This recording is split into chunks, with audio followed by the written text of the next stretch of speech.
সমাপ্তি ঘটছে দেশের অন্যতম মেগা প্রকল্প পদ্মা সেতু প্রকল্পের সামগ্রিক নির্মাণের এবং আজ বিকেলে সেতুর মাওয়া প্রান্তে এই কার্যক্রমের সমাপ্তি ঘোষণা করবেন প্রধানমন্ত্রী শেখ হাসিনা।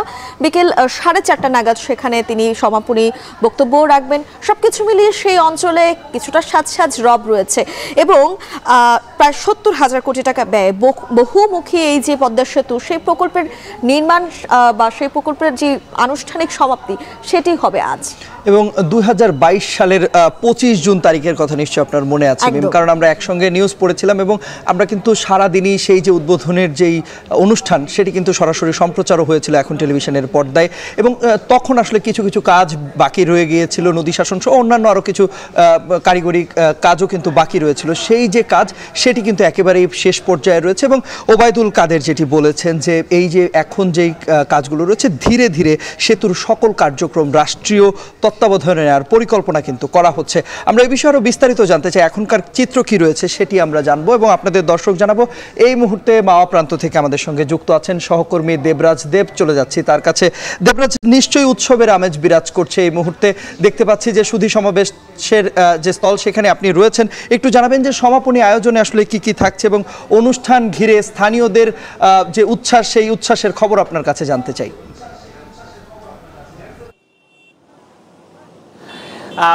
উৎসবের কথা বলছিলেন, উৎসব কিন্তু আসলে 2 বছর ধরে যখন থেকে পদ্মা সেতু আসলে চালু হয়েছিল 2022-এ তখন থেকে কিন্তু এই অঞ্চলের মানুষের মধ্যে এক ধরনের উৎসব মুখর পরিবেশ চলছে এবং সেই উৎসবের যে আয়োজন, সেই আয়োজনের যে শেষ মুহূর্তের কাজ সেটিও কিন্তু 2024-এর অর্থাৎ গত মাসেরই কিন্তু 30 জুন শেষ হয়ে গেল এবং সেই উপলক্ষেই এই সমাপনী অনুষ্ঠানের একটি সুধী সমাবেশের আয়োজন করা হয়েছে এবং সেখানে প্রধানমন্ত্রী শেখ হাসিনা যোগ দিবেন আমরা জানি এবং বিকেল 4টা নাগাদ কিন্তু প্রধানমন্ত্রীর এই সমাবেশে যোগ দেওয়ার কথা রয়েছে।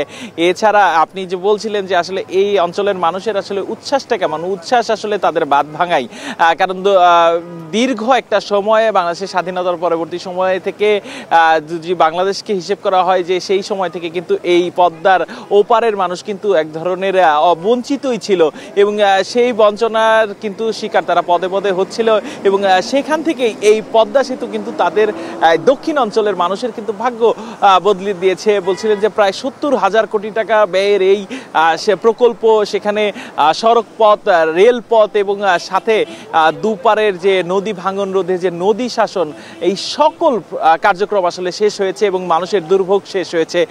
সেই দুর্ভোগের আসলে চিত্রটা কিন্তু ভয়াবহই বলতে গেলে হয়, কিন্তু আসলে যারা রোগী তারা ঢাকায় আসতে অসুবিধা হতো। এরকমই কিন্তু আমাদেরও সহকর্মীরাও রয়েছেন সেই পদ্মার ওপারে, তারাও কিন্তু এই সেতুর সুবিধাভোগী এবং সেরকমই আমাদের সাথে রয়েছেন আমাদের সহকর্মী জাহিদ হাসান। জাহিদ, আমাদের একটু বলবেন আসলে পদ্মার ওপারে আসলে এই যে সুবিধাটা এই অঞ্চলের মানুষের সড়ক পথে, রেলপথে, এটার আসলে প্রভাবটা আপনি কিভাবে উপলব্ধি করছেন বা অভিজ্ঞতাটা কেমন? তার আগে 2 বছর আগে পদ্মা সেতু উন্মুক্ত করে দেওয়া হয়েছে যান চলাচল, সাধারণ মানুষের চলাচলের জন্য।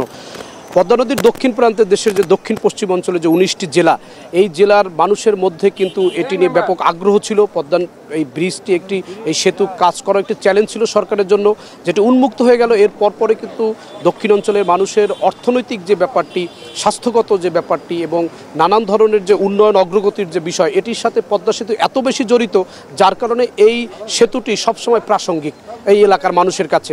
আপনি ইতিমধ্যে দেখবেন শরীয়তপুর, মাদারীপুরে, বিশেষ করে এই 2টি জেলায়, গোপালগঞ্জে শিল্পাঞ্চল তৈরি শুরু হয়ে গেছে। বড় বড় যারা প্রতিষ্ঠান, বাংলাদেশের শিল্প প্রতিষ্ঠানের কর্ণধার, তারা ইতিমধ্যে জমি কিনছেন, তারা বিভিন্ন রকম কলকারখানা করার পরিকল্পনা করছেন। এলাকার বেকারত্ব কমে যাওয়ার যে একটি প্রভাব সেটি শুরু হয়েছে। মানুষের মধ্যে অর্থ বিনিয়োগ করার, অর্থ ব্যবহারের যেই বিষয়গুলো পেয়েছি আসলে যে আমরা দেখছি গত 2 বছরে কিন্তু সেতু বিভাগ থেকে বা এই পুরো পদ্মা সেতু প্রকল্প কিন্তু আসলে নিজস্ব অর্থায়নে ছিল। সেই নিজস্ব অর্থায়নে থেকে এখন পর্যন্ত প্রায় 6টি কিস্তির টাকাও কিন্তু আসলে দেওয়া হয়েছে এবং আমরা জানি যে টোলের মাধ্যমে আসলে 1500 কোটি টাকারও বেশি আসলে রাজস্ব আসলে আদায় হয়েছে। এবং এই প্রক্রিয়ায় আসলে আপনি বলছিলেন যে এই অঞ্চলের আসলে দক্ষিণাঞ্চলের মানুষের শিল্প কারখানা, কর্মসংস্থান, অর্থনৈতিক উন্নয়ন বা সামাজিক সকল ক্ষেত্রে স্বাস্থ্য খাতে উন্নতি ঘটেছে।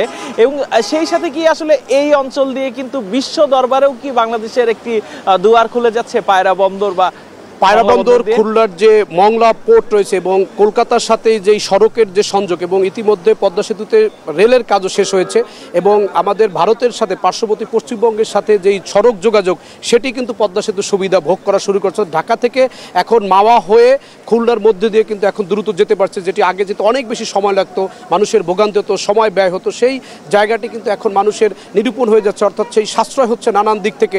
পদ্মা সেতুর উপকারিতা এত বেশি যে এখন কিন্তু ফরিদপুর, মাদারীপুর, গোপালগঞ্জ, শরীয়তপুর এই অঞ্চলের অনেকে সকালে তারা ঢাকার বিভিন্ন অফিসে শুরু করতে পারেন। যাদের ব্যক্তিগত বিশেষ করে যানবাহনের সুবিধা রয়েছে তারা কিন্তু নিজেরা সকালবেলায় ঢাকার অফিসে 9টা-10টার মধ্যে পৌঁছে যেতে পারেন, এবং একজন রুগী অল্প সময়ের মধ্যে 80 মিনিট 1 ঘন্টার মধ্যে ঢাকা মেডিকেলে পৌঁছে যেতে পারে, মিটফোর্ড হাসপাতালে পৌঁছে যেতে পারে দেশের দক্ষিণ পশ্চিম অঞ্চল থেকে। এই যে একটি বিষয়, এই যে পদ্মা সেতু আসলে বিশ্ব বাণিজ্যের আমদানি রপ্তানির একটি জায়গা হচ্ছে, সেই পাশাপাশি এই যে এই প্রকল্পের আমাদের বড় যে একটি বাণিজ্যিক হাব, কুয়াকাটা থেকে পায়রা বন্দর শুরু করে দক্ষিণ অঞ্চলে নদীমাতৃক যে অঞ্চল, এই অর্থনৈতিক হাবটিকে কাজে লাগানোর পরিকল্পনা দ্রুত কিন্তু এগিয়ে যাচ্ছে পদ্মা সেতু হওয়ার পরেই। এবং এই অঞ্চলে মানুষের মধ্যে কিন্তু সবচেয়ে বেশি গতি সঞ্চার হয়েছে পদ্মা সেতু হওয়ার পরেই। দ্রুত সময়ের মধ্যে তারা ঢাকায় এসে দিনের কাজ শেষ করে তারা দিনের মধ্যে পৌঁছে যেতে পারেন এলাকায়। এই কারণে হচ্ছে পদ্মা সেতু এই এলাকার মানুষের কাছে সবসময় স্বপ্নের সেতু ছিল, আর এই কারণে পদ্মা সেতু হওয়ার পরে মানুষের কাছে এটি অনেক আগ্রহের, এবং এর বাস্তবতা এবং এর যে সুফল সেটি এই অঞ্চলে মানুষ কিন্তু ভোগ করতে শুরু করে দিয়েছে, এবং সেটি কিন্তু আমরা দৃশ্যমান, এবং সেটি কিন্তু আমরা দেখছি যে ইতিমধ্যে সেই সুফল দক্ষিণ অঞ্চলের মানুষ কিন্তু শুরু করে দিচ্ছে, এবং সেটি কিন্তু অস্বীকার করার সুযোগ নেই। এই অঞ্চলের মানুষ কিন্তু বলছেন তারা স্বাচ্ছন্দ্যে যে পদ্মা সেতুর যে সুবিধা, পদ্মা সেতুর কারণে তাদের যে লাভ হচ্ছে সেটি তারা আসলে অস্বীকার করার উপায় নেই। আসলে আপনারাও দেখছিলেন যে মানুষ কিন্তু আসলে প্রচুর মানুষ এখানে আসলে অপেক্ষা করছেন প্রধানমন্ত্রী শেখ হাসিনার আসলে যে আগমন, এই যে বড় প্রকল্প, এই মেগা প্রকল্পের সমাপ্তি, এবং এই যে আজকের অনুষ্ঠানটি, এটিও কিন্তু এক ধরনের যে প্রকল্পের যে খরচ ছিল সেই খরচ থেকে বেঁচে যাওয়া অর্থে এবং খুবই অনাড়ম্বর আসলে আনুষ্ঠানিকতায় কিন্তু এই যে সমাপনী সুধী সমাবেশ এটি কিন্তু হচ্ছে, এবং উচ্ছ্বাস কিন্তু মানুষ এখানে দেখাচ্ছে, এবং তারা কিন্তু খুবই খুশি যে পদ্মার সেতুর কারণে যে তাদের জীবনের যে অর্থনৈতিক প্রগতি বা সামাজিক প্রগতি সেটাকে আসলে অস্থায়ী না স্থায়ীভাবে তারা আসলে রূপ দিতে চায়, এবং তারা হয়তো প্রধানমন্ত্রী শেখ হাসিনার কাছ থেকেও এরকমই আসলে একটি যে স্বপ্ন, সেই স্বপ্নের প্রত্যাশা করবেন। তো আমার কাছে তন্ময়, আমার এবং জাহিদের কাছ থেকে মাওয়া প্রান্ত থেকে এটি কিন্তু আসলে সর্বশেষ তথ্য ছিল। এখন শুধু অপেক্ষা প্রধানমন্ত্রী শেখ।